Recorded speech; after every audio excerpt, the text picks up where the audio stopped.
ದೈವವೇ ಬಂದು ಜಗಳ ಬಿಡಿಸಿ ಸೌಹಾರ್ದತೆಯಿಂದ ಬಾಳಿ ಎಂಬ ಸಂದೇಶವನ್ನು ಇಂದಿಗೂ ಜನಮಾನಸಕ್ಕೆ ಮೂಡಿಸೋ ವಿಶಿಷ್ಟ ಆಚರಣೆ ಅಡ್ಡಣಪೆಟ್ಟು. ಸುಳ್ಯ ತಾಲೂಕಿನ ಮಂಡೆಕೋಲಿನಲ್ಲಿ ಪ್ರತಿ ವರ್ಷವೂ ಈ ಆಚರಣೆ ನಡೆಸಲಾಗ್ತಿದೆ.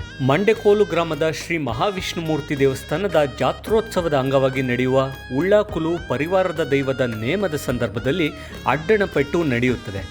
ಈ ಹೊಡೆದಾಟದ ಸಂಪ್ರದಾಯವು ಜಾತ್ರೋತ್ಸವದ ಪ್ರಮುಖ ಆಕರ್ಷಣೆ ಕೂಡ.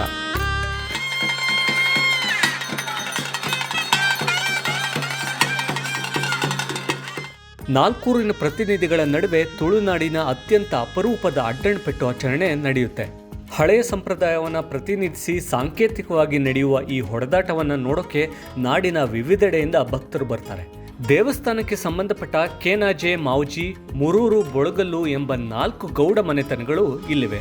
ಉಳ್ಳಾಕುಲು ನೇಮದ ಸಂದರ್ಭ ಇದೇ 4 ಮನೆತನದ ಪ್ರತಿನಿಧಿಗಳು ಬೆತ್ತದಿಂದ ತಯಾರಿಸಿದ ಗುರಾಣಿಯ ಮಾದರಿಯ ಅಡ್ಡಣವನ್ನು ಹಿಡಿದು ದಂಡದಿಂದ ಪರಸ್ಪರ ಹೊಡೆದಾಡ್ಕೊಳ್ತಾರೆ.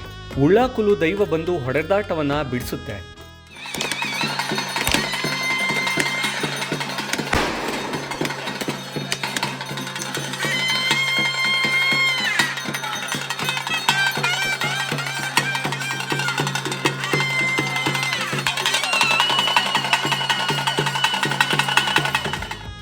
ಅಡ್ಡಣಪೆಟ್ಟು ನಡೆದರೆ ಊರಲ್ಲಿ ಮುಂದೆ ಗಲಾಟೆ, ಹೊಡೆದಾಟಗಳು ಸಂಭವಿಸುವುದಿಲ್ಲ ಎಂಬ ನಂಬಿಕೆಯು ಊರಿನ ಭಕ್ತ ಜನರಲ್ಲಿದೆ. ನಾಲ್ಕೂರಿನ ಜಗಳವನ್ನು ದೈವ ಬಿಡಿಸುವುದು, ಗಲಾಟೆ ಮಾಡದೆ ಸೌಹಾರ್ದತೆಯಿಂದ ಬಾಳಿ ಎಂಬ ಸಂದೇಶವು ಈ ಆಚರಣೆಯಲ್ಲಿದೆ. ಪುರಾತನ ಕಾಲದಲ್ಲಿ ಯಾವುದೋ ಗಲಾಟೆ ನಡೆದ ಸಂದರ್ಭ ಉಳ್ಳಾಕುಲು ದೈವ ಬಂದು ಗಲಾಟೆ ಬಿಡಿಸಿ ಪರಸ್ಪರ ಸಂಧಾನ ನಡೆಸಿತ್ತು ಎಂಬ ಪ್ರತೀತಿಯೂ ಇದೆ.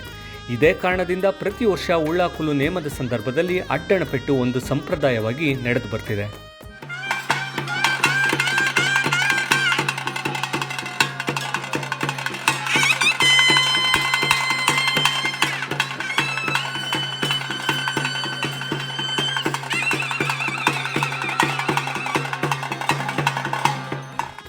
ಕೇನಾಜೆ, ಮಾವುಜಿ, ಮುರೂರು, ಬೊಳಗಲ್ಲು ಮನೆತನಕ್ಕೆ ಸೇರಿದ 4 ಪ್ರತಿನಿಧಿಗಳು ಸಮವಸ್ತ್ರ ಧರಿಸಿ ದಂಡ ಮತ್ತು ಗುರಾಣಿ ಹಿಡಿದು ದೈವದ ಜೊತೆಯಲ್ಲಿ ತೆರಳುತ್ತಾರೆ. ಲಾಠಿ ಮಾದರಿಯ ಹೊಡೆಯುವ ದಂಡವನ್ನು ಕೈಯಲ್ಲಿ ಹಿಡಿದಿರುತ್ತಾರೆ. ಇತ್ತ ಅಡ್ಡಣ ಹೊಡೆತದಲ್ಲಿ ಭಾಗವಹಿಸುವ 4 ಯುವಕರಿಗೆ ಬೆನ್ನು ಹಾಕಿ ನಿಂತಿರುವ ಉಳ್ಳಾಕುಲ ದೈವಕ್ಕೆ ಅಣಿಯನ್ನು ಕೂರಿಸಲಾಗುತ್ತದೆ. ಅಣಿ ಇಟ್ಟ ಬಳಿಕ ತುಳು ನುಡಿಗಟ್ಟೊಂದನ್ನು ಹೇಳಲಾಗ್ತದೆ. ಈ ನುಡಿಗಟ್ಟು ಮುಗಿಯುತ್ತಿದ್ದಂತೆ ದೈವದ ಪರಿಚಾರಕರೊಬ್ಬರು ಅಡ್ಡಣ ಹೊಡೆತಕ್ಕೆ ಅಣಿಯಾಗಿ ನಿಂತಿರುವ ಯುವಕರತ್ತ ಕಳಶದ ನೀರಿನಿಂದ ಪ್ರೋಕ್ಷಣೆ ಮಾಡ್ತಾರೆ. ಕಳಶ ಪ್ರೋಕ್ಷಣೆ ಆಗ್ತಿದ್ದಂತೆ ಎದುರು ಬದುರಾಗಿ ನಿಂತಿರೋ ಯುವಕರು ಹೊಡೆದಾಟ ಆರಂಭಿಸ್ತಾರೆ. ಹೊಡೆದಾಟ ಜೋರಾಗ್ತಿದ್ದಂತೆ ಬೆನ್ನು ಹಾಕಿ ನಿಂತಿರೋ ಉಳ್ಳಾಕುಲ ದೈವ ಬಂದು ಹೊಡೆದಾಟವನ್ನು ಬಿಡಿಸುತ್ತೆ.